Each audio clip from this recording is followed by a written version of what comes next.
Hey everyone, today I'm going to show you how to view multiple inboxes at once in Outlook 365. Without any further ado, let's get started. First, open your Microsoft Outlook app and log into your account. Once you're logged in, your emails will begin loading into the main interface where you can start managing your messages. Now, once your email has fully loaded, you're ready to set up multiple inbox viewing.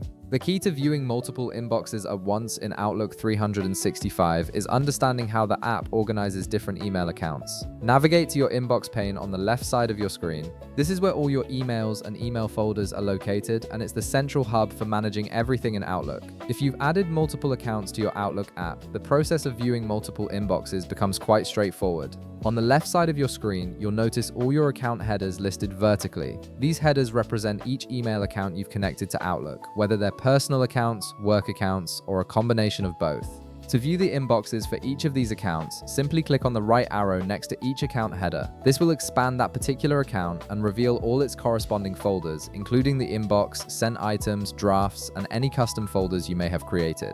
By expanding multiple accounts this way, you can see all your inboxes displayed simultaneously in the left pane. This feature is incredibly useful if you manage multiple email accounts from the same interface. Instead of switching back and forth between different accounts or different apps, you can keep everything visible at once. This allows you to quickly scan for new messages across all your accounts, prioritize which emails need immediate attention, and stay organized without losing track of any important communications. And that's it. You've now set up Outlook 365 to display multiple inboxes at once, making it much easier to manage all your email accounts from a single view. If this video helped you out, be sure to leave a like, subscribe, and I'll see you in the next one.